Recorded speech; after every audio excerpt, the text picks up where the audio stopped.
Welcome to But What About Me, a career success podcast dedicated to giving a voice to underrepresented populations, or UPs, and helping each navigate their career to reach their highest potential.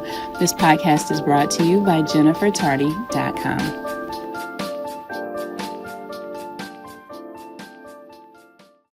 Welcome to a new episode of But What About Me? I'm your host, Jennifer Tardy, and in today's episode, you are going to meet Mel Parker, whom I came to know earlier last year through a mutual friendship. Mel is a fascinating and motivating person who you can obviously tell, or at least you will be able to tell, that he loves helping others. In this podcast episode, we get right down to it. Mel talks to Black men about what it really, and I mean really takes to move up that corporate ladder, and not just into managerial roles, but also executive roles, chief roles, and even board roles. He transparently discusses mistakes that he made and needed to course correct. He shares advice others gave him to help him to course correct. You know, those moments when you just don't know what you just don't know. Yep, he talks about that too. He talks about one point where what worked for him in the military did not work well for him in corporate America. And one topic that I loved unpacking was this tightrope walk that he had to do as a Black man in corporate America.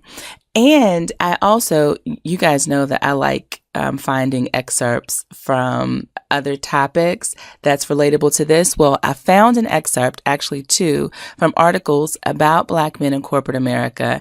And of course, you know, I asked Mel for his thoughts on it and if he could relate.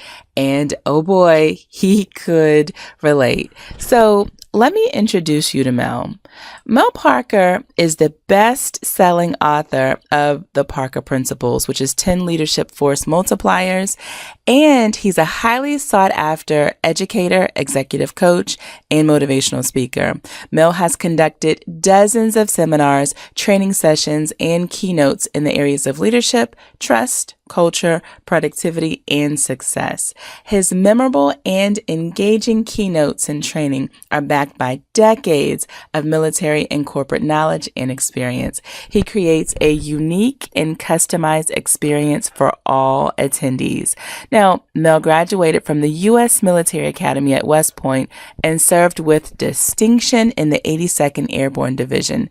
During his service, Mel also attended Airborne School, Ranger School, Jump Master School, and Airborne Operations School. He's also a combat vet too. Now, Captain Parker then transitioned from the military and embarked on a 25-plus year journey in corporate America, working for some really prestigious organizations like Brinks, and he was the vice president and general manager of Dell, and he also worked for Rubbermaid, among other organizations.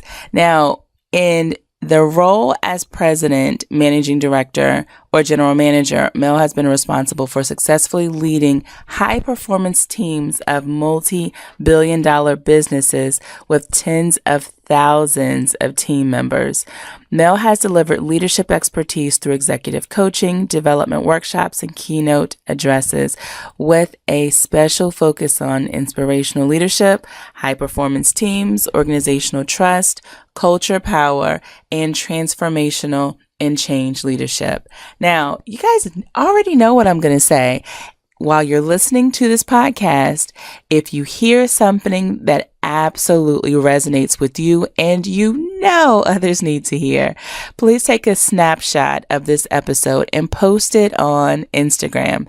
And don't forget to tag us at Your Career Success. So many people need to hear this topic.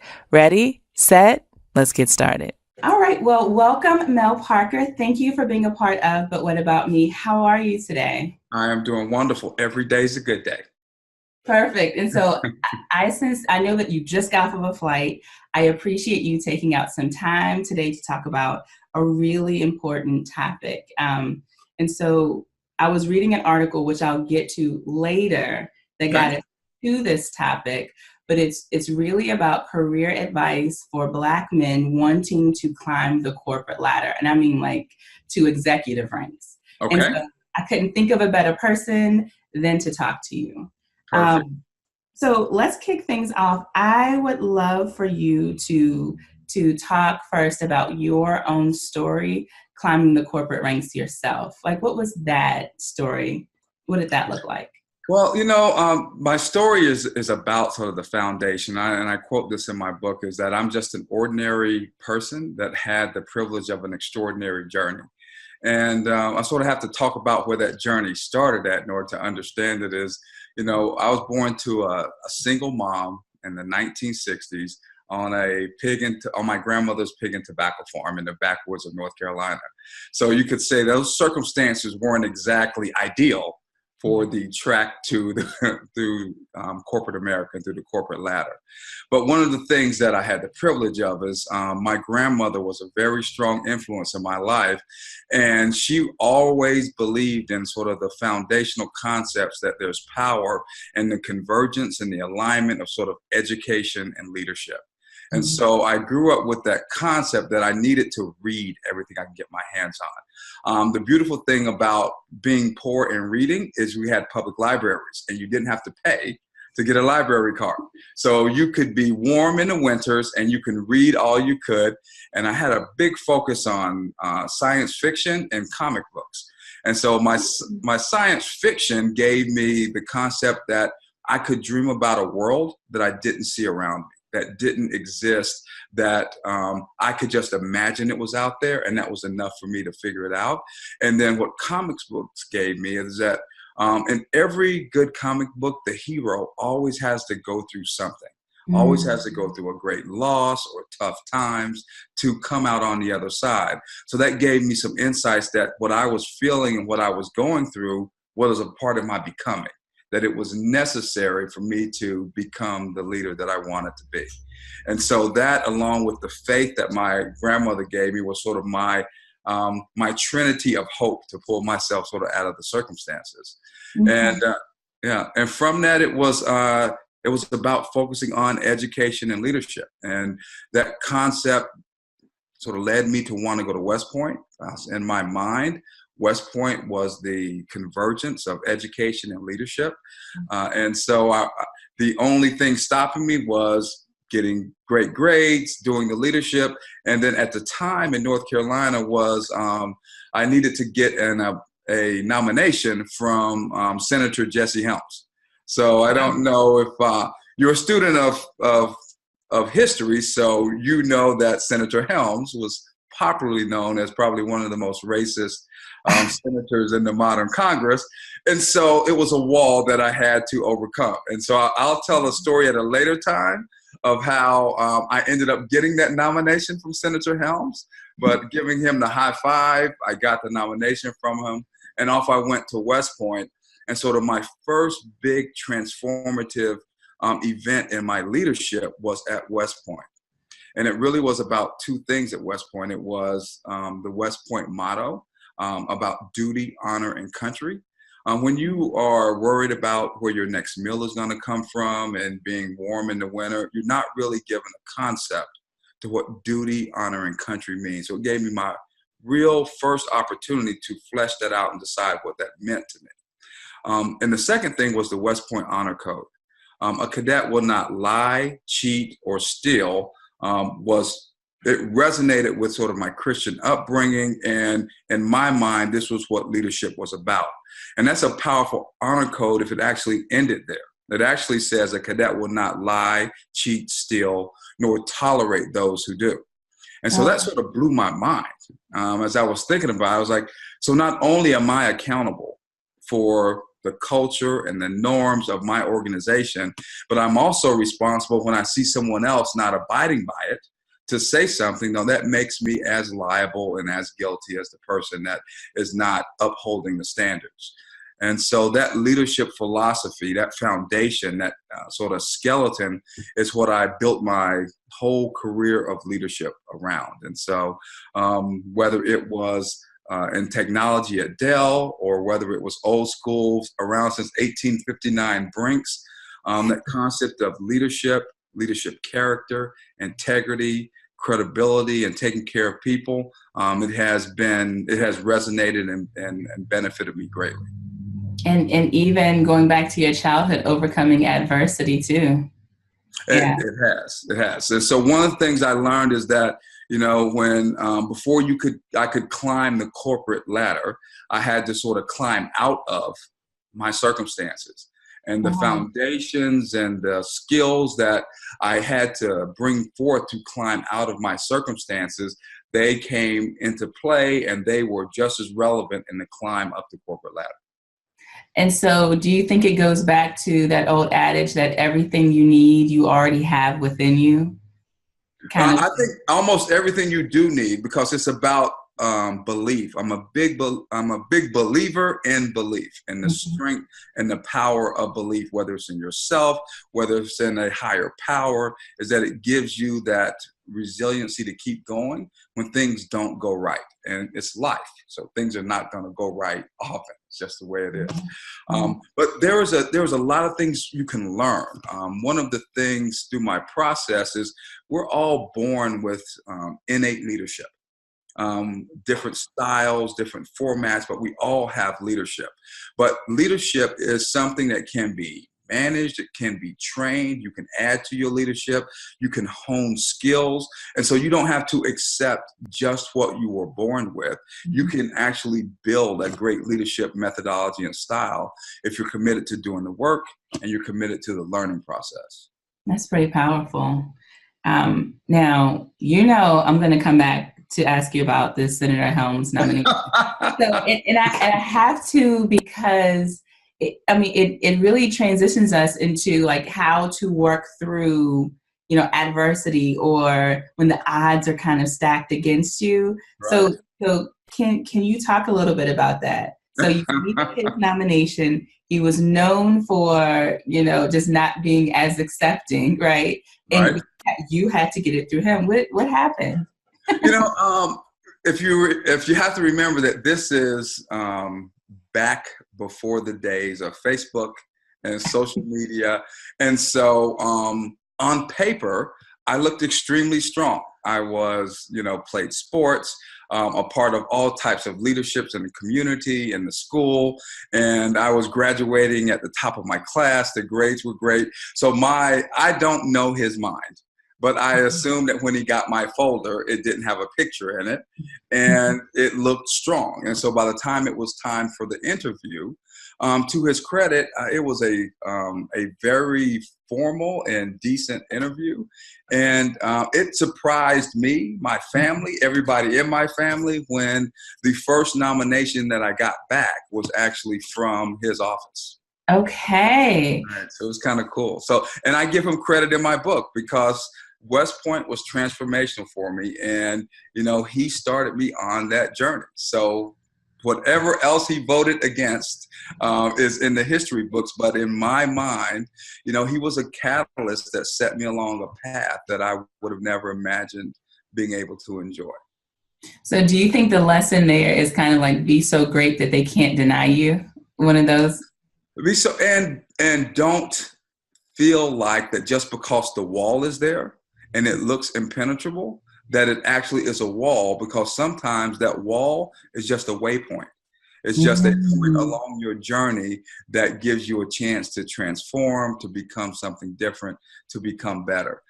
Because I remember a conversation with my guidance counselor then, when they fully understood sort of what I needed to do to be able to get the nomination. And I would assume that he was joking. He's like, well, Jesse Helms, you're a smart kid. There's a lot of other things that you could do besides go to West Point. And so that sort of concept it seemed like a wall to everybody. And in life, what I've learned is that you're going to face a lot of impossibilities, and just the belief in yourself and the belief that you can, that nothing will take away your commitment and your belief, and it'll allow you to move forward. Okay. So I was looking at one of your videos, and you you made a statement, and it was very important for you to say it, that where you grew up, yes, it was the country, but it was the country. You wanted people to know that too. And so when I think about that, I think about my own experience too. A really rural town. I didn't have a lot of exposure, so there's a lot of things that I didn't know that I didn't know, Right, right? right, And a lot of it didn't come out until I got into corporate America. right. So right, and when people told me, right. So I'm very interested in just your experience once you got into corporate America. What did you do wrong at the time that you didn't realize you were doing incorrectly? And and who kind of, if anyone, who pulled you to the side to help you to course correct? Wow, that's a great question. And as you know, I like to write things down just to make sure that I hit on the question. When I transitioned out of the military, I did a lot of things wrong. And there were, whether it was trying to figure out, my first job with PepsiCo, I had to manage a union environment and trying to understand how not to make mistakes, how to not violate past practices. And so there was a pretty steep Mel Parker learning curve, and I had my growing pains in that transition. But one of the most important transitions that sort of changed my methodology is in the military. The concept is that you want to save everybody. So if you have an underperformer, as the leader, it was your job to focus on that underperformer to get them up to the standard, which is Yeah. the average. Because you had a soldier who says that they are willing to put their lives on the line for their country. And so you felt a certain responsibility to do everything in your power to try to help them to succeed. Well, when I took that concept to corporate America, it didn't work out as well because Mm. you have a finite amount of resources and you have a finite amount of time. And I had some initial difficulties because I was managing in the old way. I was spending a lot of my time focused on some of the worst performers, trying to get D players up to the C level. And my direct managers at the time, there were two, Kurt Chebertoris and Trevor Toulson. They had a great impact on my life, even though it was 20 plus years ago. They came to me, and instead of, which they could have done, just fired me and said, you know what, this is not working out. The military transition is not working out. They, instead of firing me, they educated me. So they led me instead of managing me. And that they taught me to, with finite resources of time, that's your precious resource.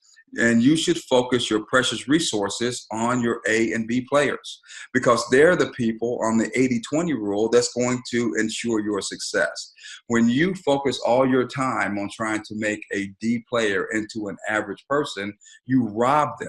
You rob them of you. You rob them of your coaching. You rob them of your appreciation, your recognition, and your time. And they are not going to fulfill their destiny. They're not going to be all that they can be and deliver 100+% for you. And so changing that paradigm for me was key in understanding how to be successful. That exactly the things that made me successful in my military career weren't going to make me successful. Not all of them were going to make me successful in my corporate career. So I had to change my paradigm on that. And that was probably the lesson that I probably should have been fired, that they took a chance on me and it actually paid off. Huh. Okay. Okay. That's a really good lesson to learn too. It is. Um, so I remember in corporate America, when I first entered corporate America, I had gotten looked over for a promotion. It was to become a supervisor, and afterward, a woman, another Black woman, a professional, she pulled me to the side, and that was the first time that she explained to me that as a Black woman, more curvaceous, that my clothing was too tight and that I needed to wear more loosely fitting clothing. And she taught me about getting tailored clothing. And Okay. that completely shifted people's perceptions of me because me growing up, all I ever saw around me, were women who wore tight clothing. I thought that that was the standard. I thought that that The was normal. normal. I thought that I could take that into corporate America. Do you have a moment like that, like a personal? You brought a type of thinking in with you about who you were and how you presented yourself that also had to be shifted. Did you have a moment like that? You know, I think my moment was to tone down because when I coming out of the military, it was really gung ho. You know, I Okay. was in the 82nd Airborne. I was a Ranger, and so it was the balance of not recognizing in the military how I'm not a small guy, and how that Mhm. that sort of 120% going all out could be intimidating. And so I had to be mature about managing the energy level, managing the emotions, managing the way I connected with people. Because what I realized upon self-reflection is, you know, I came out of the military with a we go now, we go fast, no questions asked, we go. And so I had to tone that back to an understanding is that I need to bring people with me, and I need to bring people with me voluntarily that wanted to be with me, that want to be a part of the cause and part of the mission. And so you can't be on top of the table waving the flag. Sometimes you have to have calm conversations. You have to make connections with people at the very base one-on-one level. And that's why people, you know, that's when they perform great miracles for you. It's when they're connected with you, they trust you. And when people trust you, they're willing to bring 100% of themselves to work for you. They're willing to not hold back to give you everything that they have. And so, you know, understanding the pace difference from the military to corporate America. Okay. So I like what you had mentioned about the level of intimidation, and that you realized that you had to tone that back a little, which takes me into I always like reading articles and then getting people's perceptions and things on it. And so I found an article in Fortune, and I'll make sure that we have the link in the details section so people can find it too. But I'm going to read one or two excerpts, and I want to connect that back to what you were saying a second ago about the toning down piece. Okay. Okay. So this article had interviewed a lot of people, and it was saying that many of these men, and these are Black men, for example, spoke of having to constantly calibrate their public image, striving to appear focused at the office, but not too aggressive, hungry, but not too threatening, well-dressed, but not too showy, talented, but not too damn talented, and nearly all had experienced conversations shutting down or being shut out when matters of race were brought up. Nearly all felt a profound sense of concern for the next generation of Black men to come. But the part that I really wanted to focus on was like that walking the tightrope. Did you experience this on your climb? And yeah, did you experience this? You know, sometimes the walking of the tightrope was as stressful as hitting your numbers as performer, Wow. because it is a balancing act, because you have to be bold, but not reckless. You have to be strong, but not intimidating. So you have to find the balance. You have to be innovative, but not careless. You have to always find the balance, because race is real, Yeah. and perceptions people have, like I do an um, unbiased thought class where people have biases that are just ingrained in their systems. And sometimes you have to recognize and understand that, and you have to moderate your behavior. And I think moderating your behavior and understanding the area in which you're working and understanding the environment in which you're working is just about being mature. It's just about understanding how to be successful given the situation that you're in. Every situation is different. Every culture is different. And so you have to adjust and understand the culture that you're in, and how to find the authentic you, and be your authentic self, and be that safely and be successful with that. So I'm just making a note because I want to get into the authentic you in a second. But when did you learn, at what point in your career did you learn how to do this tightrope walk? And did you stumble to that conclusion, to that learning, that lesson learned? Or did someone pull you to the side and say, hey, Mel, here's how you do this as a Black man in leadership, here's how you do this tightrope walk? How did that happen? I stumbled, and the learning has not stopped until today.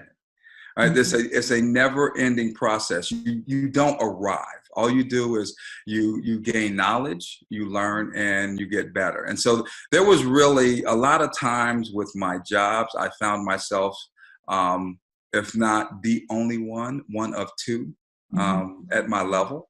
And so there wasn't a lot of people to pull you to the side that recognized and understood exactly what you were going through.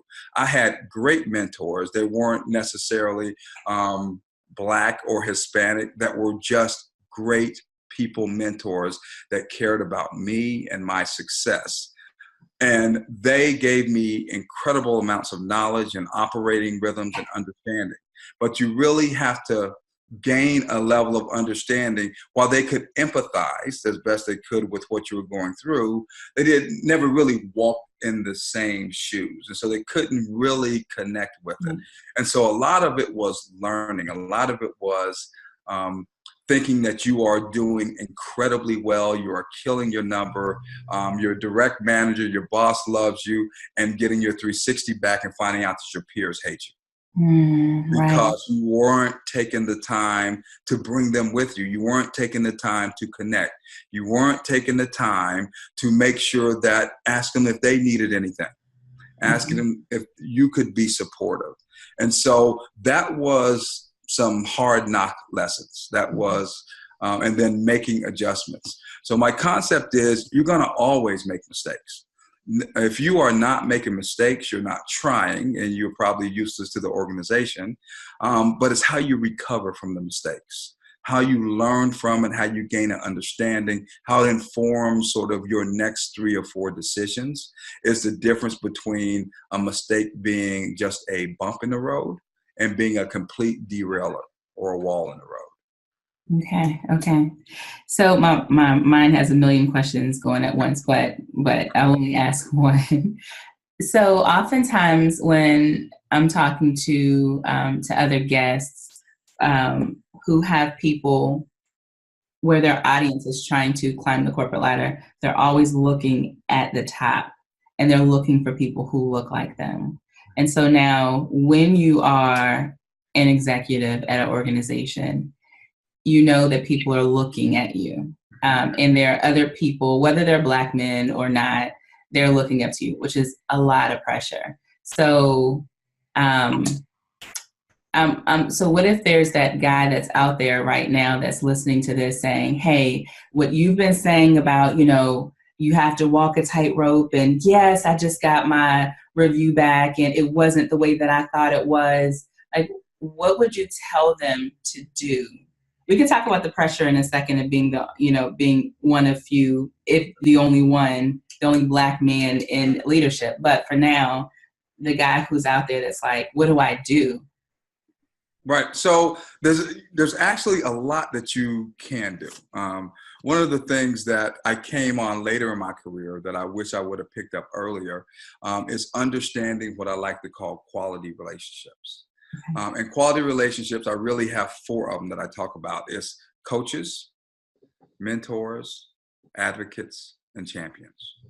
And so if I would have picked up coaching earlier, if I would have understood the power of a coach as being a truth teller, as being someone that you can confide in and that will not tell you what you want to hear. Because what you start to find out as you start climbing the corporate ladder, it gets harder and harder for people to tell you what you need to be told. Sometimes they want to tell you what you want to hear. And so that doesn't help you as a leader. It doesn't allow you to grow, to change, to course correct when things aren't perfect. And as leaders, things are never perfect. And so having that coach, I would say if I would have done it earlier, I would have had less bumps on my head from running into walls. And then understanding of in the organization, having that mentor who's someone that is not in your chain of command, but is wise in the ways of the organization and can help you navigate and can give you insight on your performance inside the company, in the business.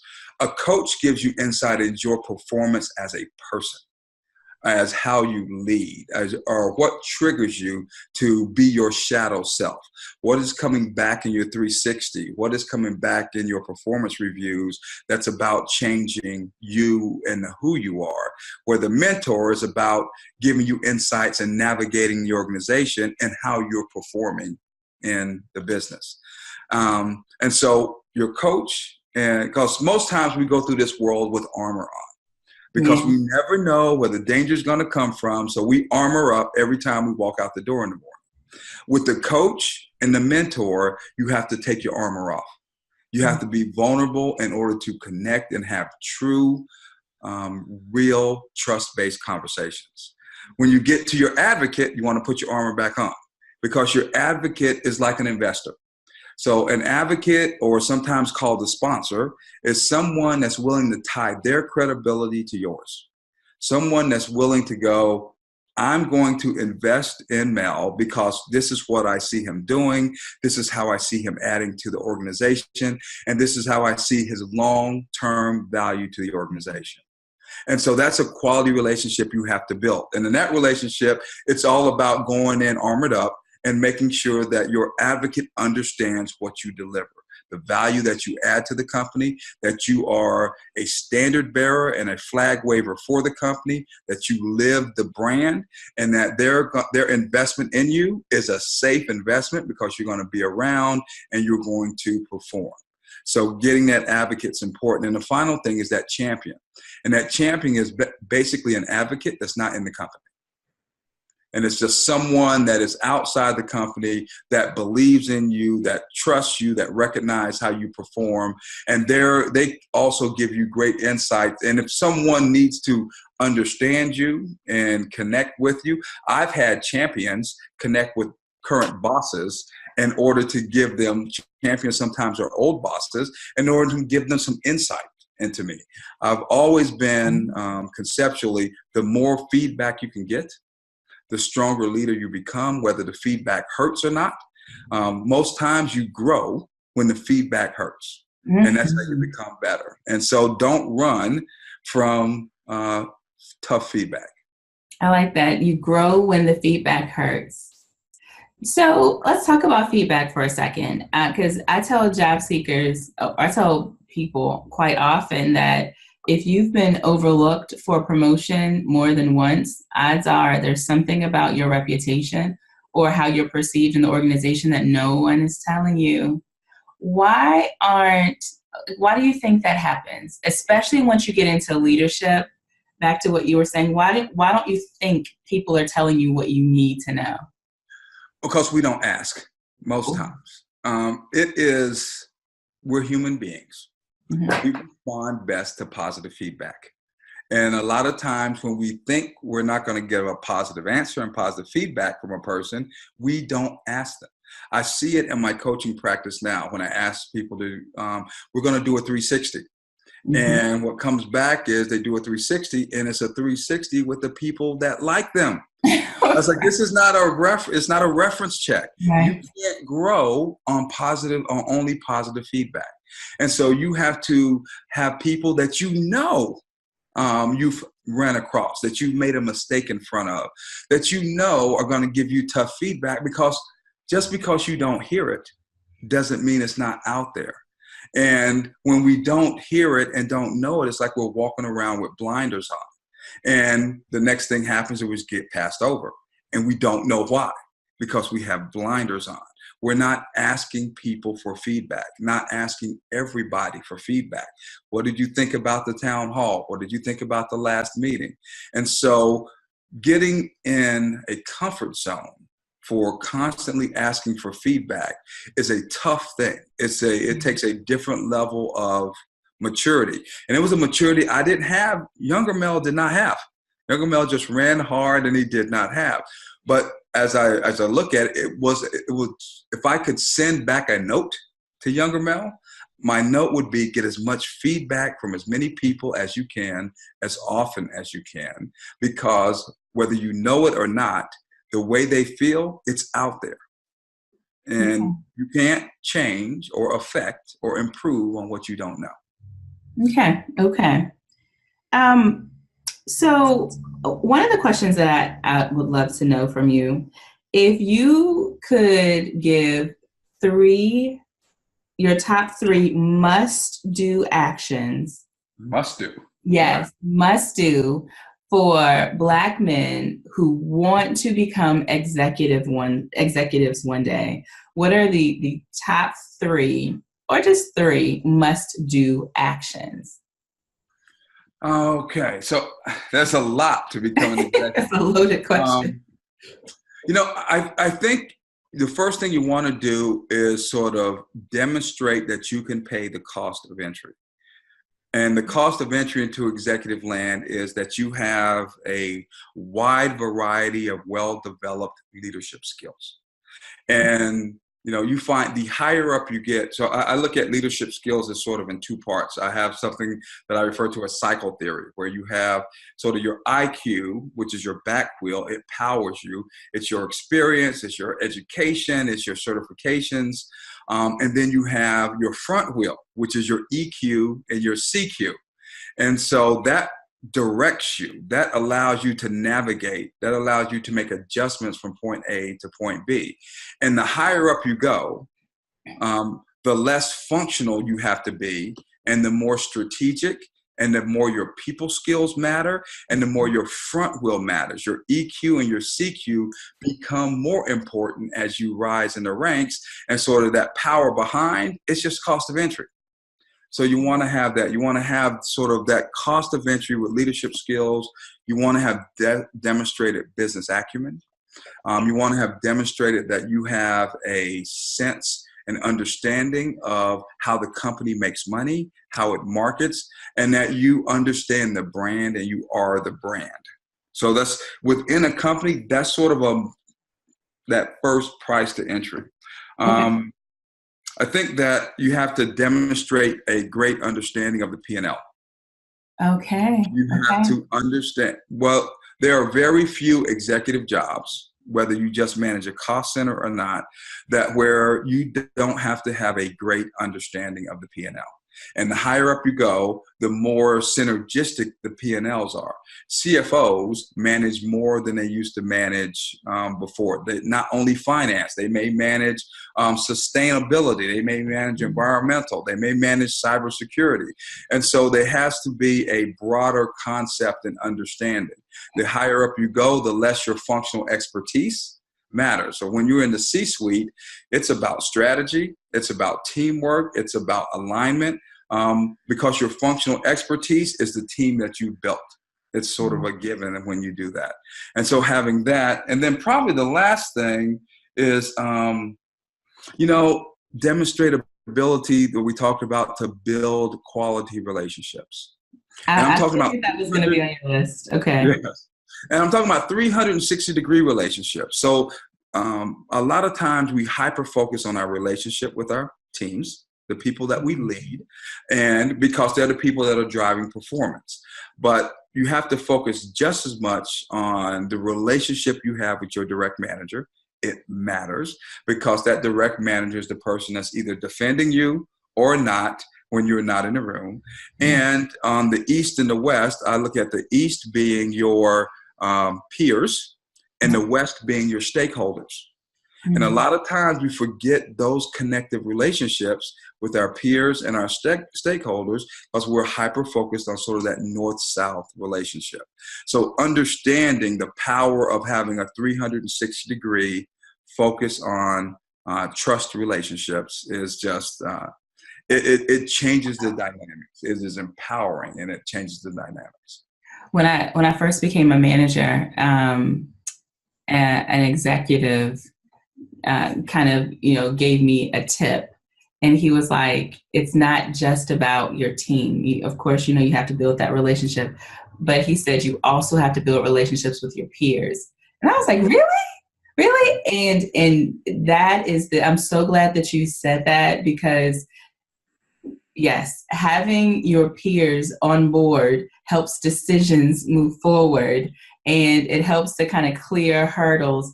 I'm so glad that he mentioned that to me. Otherwise, I would have fumbled through a lot, Yes. moving up the ladder too. And the example that you mentioned, the person being passed over, you could be as likely being passed over because a lack of connection with your stakeholders and your peers Right. as you are of not having the right connection with your boss or the performance of your team. I've seen a lot of rock stars delivering 135% quarter after quarter that were not tapped to lead and to go forward because they didn't exhibit being a good team player. Because in the end, your peers talk to their boss, and their boss or their direct manager is a peer to your manager. And so when your manager's in that room and he's trying to wave your flag, and there are three other people in the room that are like, I'm not so sure that's the right flag from what I hear from my people. And that's just as powerful as the vote that your direct manager has in the room. And so you just can't ignore the peers and the stakeholders, those east-west relationships. Okay, so you also made me think about something else. I've had a few a few men who are earlier in their careers, a few Black men earlier in their careers, and I remember having this similar conversation about privacy. Like, there's this thing in the Black community where we all have we're just private people. Many of us. This isn't generalized, but you learn it in your family, so this is family business. And then you take it into corporate America that you're just naturally more private and guarded. But a part of that balancing the tightrope is being able to be transparent as needed, right? Do you agree with that? And if so, how have you seen transparency or the lack of help or hurt you? So that's one of those tightropes. Be vulnerable, but not exposed. And so if you can't, people trust, or people don't trust what they don't know. They don't trust processes. They don't trust organizations. They don't trust people that they don't know. You can't truly unlock the power of an organization without organizational trust. In order for people to truly trust you, not distrust you, but active trust, where they're committed to you, they have to know you. And in order to know you, you have to let them pass the armor. You have to be vulnerable. Any trust relationship is built on a foundation of mutually shared vulnerability. It just is. And so we have to get past it. We have to say that if this goes sideways, I am going to commit 30% exposure to it. And if it goes bad, I'm just going to take that lick. But the decision to not be vulnerable, to not let the team in, to not let them understand who you are, what's important to you. Because when people look at their leader and their peers, they want to understand and already know how you're going to respond when things get tight. How are you going to respond if you're put into a situation? It's just like a good friend. You want to know that if you're in a situation, your friend's not going to run away and leave, that your friend has your back. And that's a trust that's only built by you knowing another person.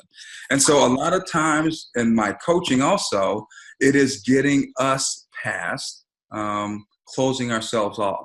It is making sure that we're not the last to arrive at a company function and the first to leave at a company function. To make sure that we are at a company function and not standing in the corner watching the clock, trying to figure out how soon you can leave without anyone catching you or paying attention. We have to connect with other people. We have to build trust relationships. They are more empowering than anything that we could do. Or only talking to people who look just like you. Yes. And so you have to, and those are skills, networking skills is a learnable skill. You Right. can make yourself be a great connector. You can do the things to be a great connector. So a lot of these things around leadership, and we talked about it earlier, as much as you're born with 20%. The other 80% is learnable skills that you can hone and you can bring to bear on your behalf. Okay. So going back to that Fortune article, there was another little excerpt that I want to read, and I want to know your thoughts and if you've experienced something like this, because I've heard of some guys experiencing it. So earlier in the article, a guy is telling a story about his rise into leadership and now working with a white gentleman. So I'll go into it. His physician partner, an elderly white gentleman named Dr. Richard Stein, was less excited by this news of him getting a promotion. This was one of those guess who's coming to dinner sort of welcomes, Tyson recalls, and it went downhill from there. These two men were constantly at odds, unable to collaborate, with most conversations ending in angry standoffs. He would say something and I would react, says Tyson. It was the most difficult relationship I ever had. Failure seems inevitable. Then one day, Stein invited Tyson for a walk.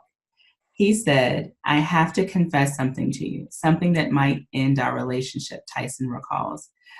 And Stein said, I've never worked with a Black man like this. He meant as a peer. Stein, it seems I don't know what to say, how to act, or what to expect.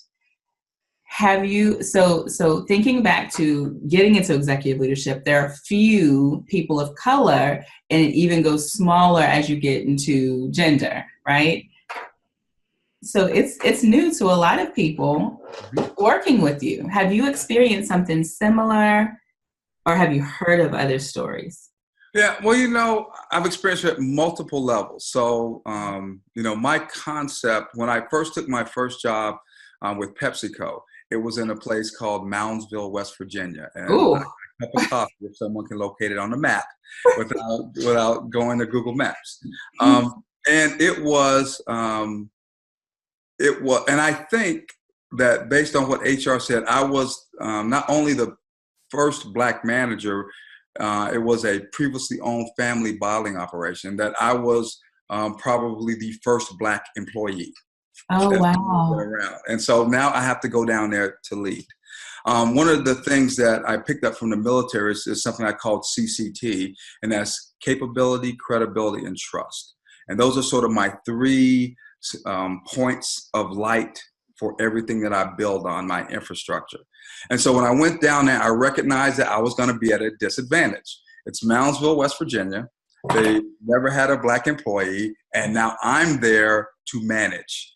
I'm there to make this turnaround. I'm there to do something different.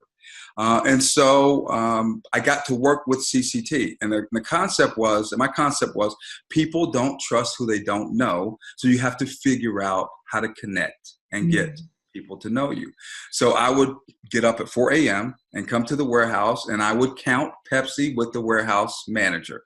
And not only was I building connection with him, I was building my own capability, because capability, credibility, and trust, because I was learning the business. I was prior military. I didn't know anything about Pepsi Cola and selling and managing Pepsi Cola.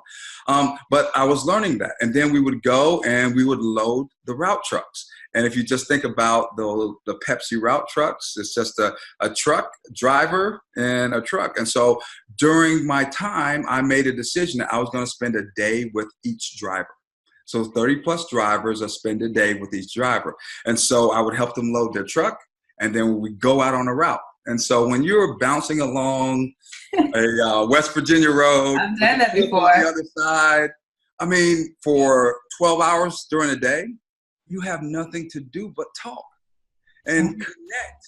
And so preconceptions, misconceptions, I would find out that some of the closest that they've understood or been to a Black person was something they saw on TV.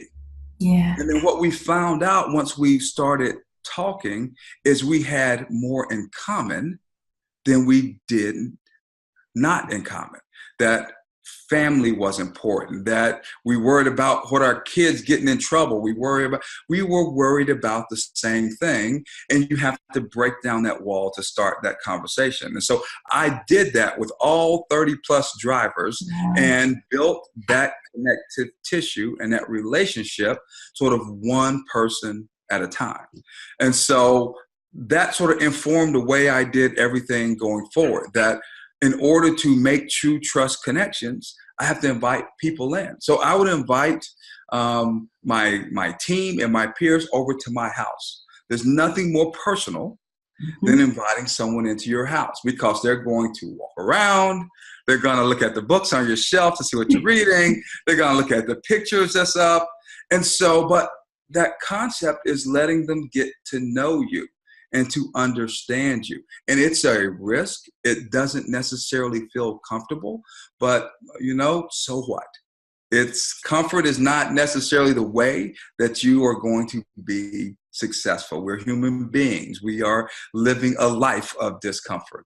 And so that process sort of emanated everything that I did. It was a constant process of the best way to get to know people is to let them in. And there's nothing more intimate than letting them into your home. We just had a podcast guest, Dr. Ashley Folks, and he said, it's hard to hate up close. And so if you hate me for whatever reason, it's just because you don't really know me. And and what a great way to get to know your team. I've been out on one of those trucks before, and you're right, there is nothing to do but get to know each other. That's right. Nothing to do but talk. That's right. And it's a beautiful thing, and it's powerful. When people know each other, it just takes down, 90% is noise and preconceptions or misconceptions of who you think the other person is. Yeah. And it was on both sides. I was in Moundsville, West Virginia, so I came to West Virginia with perceptions of what I was going to find. And I didn't find that. I found, people that cared about, shared, worried about, agonized over the same things that I did. Okay. What advice would you give to the person who's saying, being an executive is one thing, a VP, a senior VP, but I want to become a chief, or I want to get to the board. Is it a different mentality, or what advice would you give them if they want to get there? My first advice is be careful what you wish for. Okay. Got it. Because as you climb the corporate ladder, the level of sacrifice demanded of you is going to rise. I missed games that I should have been at. I missed events that I should have been at. You have to be prepared to make the sacrifices necessary to be in that level of job. So be careful what you wish for. Now, if you still wish for that, then you actually have to take your game to the next level. You have to think beyond your team. You have to think about, this is my organization. How can I add value to the organization? The organization comes first, the higher you rise, and your individual team comes second.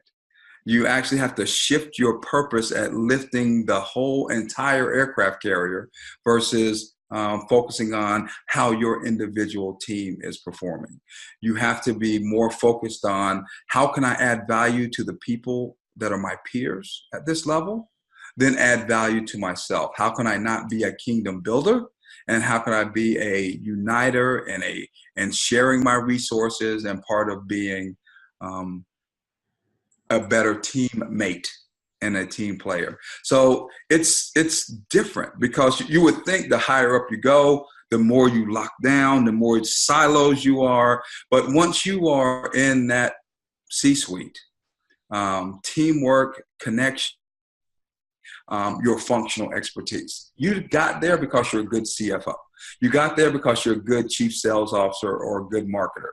But what keeps you in the C-suite is all the other things, is all the softer skills, all the bonding skills. And so just recognizing that once you get there, the things that got you there aren't the things that keep you there. Okay.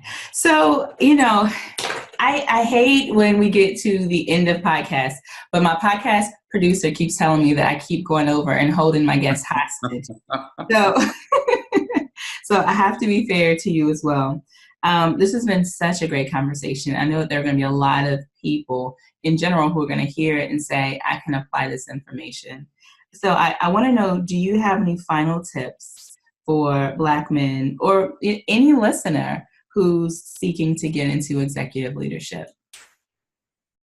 Yeah, it's focusing on relationships, focusing on building trust at every level. I cannot emphasize enough how trust relationships are so powerful. They change your leadership. And in order to trust, people have to know. And so if I could do one thing, and the message that, when I wrote my book, if I was sending my 25-year-old self a user's manual, number two, the first one is leadership is learning. And the number two item is trust, trust, and trust. And focus on building those important 360-degree trust relationships. And they matter. They matter when you're performing with your team. They matter when you are trying to get promoted. They matter in just surviving a restructure. Yeah. Good old restructuring. Good old restructure. So, Mel, where can people find you? What are you up to over there? And this is an awesome opportunity to talk about your book, too. So you can find me at my website, www.takethelimitsoff.com. And there's everything that you can want to know on the website. And so, I made the transition from corporate executive to trying to make a difference. One of the things that I was focused on and conceptualized was that I wanted to be able to connect with people. I want to be able to give people my aha lessons. Yeah. And give people so they don't have to bump their heads, that they don't have to feel that they're out there alone. I probably felt more alone as the overriding sort of negative feeling than anything else that was out there. Is just, who do I talk to? Where do I talk to people? And how do I connect? And then, am I doing this the right way? And so getting that feedback and understanding sort of the nuances that get more significant the higher up you go is a great understanding. That's sort of my focus now, is how can I, part of my give back, how can I give people the information, the lessons that I learned on my journey. Okay. Well, thank you for that, and we'll make sure that we have your website listed in the description as well, too. The book is called The Parker Principles. Okay. Perfect. So, and I'm going to do the same thing with you that I do with all of our other guests when we close out the show. I always ask flash questions. 3 questions, first thing that comes to mind. Okay. Or how would you finish a sentence? So question number 1, it's never too late to lead. Leadership for me has been sort of the cornerstone and the answer to everything. And leadership is not about teams. There's a great quote by Donald McGannon that leadership is action, not position. And so it's never too late to take action. It's never too late to change the circumstances of your life. It's never too late to decide to take a different direction. And it's about leading. And so it's never too late to lead. I like it. Question number 2, I get inspired by connecting with people. When there's nothing more after a big keynote, and then you have the afterward where everyone is sort of lining up and they're talking about. There's nothing more inspiring than someone saying that I got it. This was incredible. I had an aha moment. And then I always ask the question. I ask, well, what 2 things did you like the best to see that something stick? And when they are listing 3 or 4 things, it is like electricity is running through the body. And you feel like, if I have made a difference in one life, just one person, that I've added value to that day. Perfect. And last question, career success means? getting a brand name as big as some of the best leadership and motivational speakers that are out there. Having the Take the Limits Off Leadership Conference and inviting the big name talent to come to my conference. I love it. Mel, thank you so much for being a part of the show. We absolutely appreciate you. It was my honor. Thank you for having me.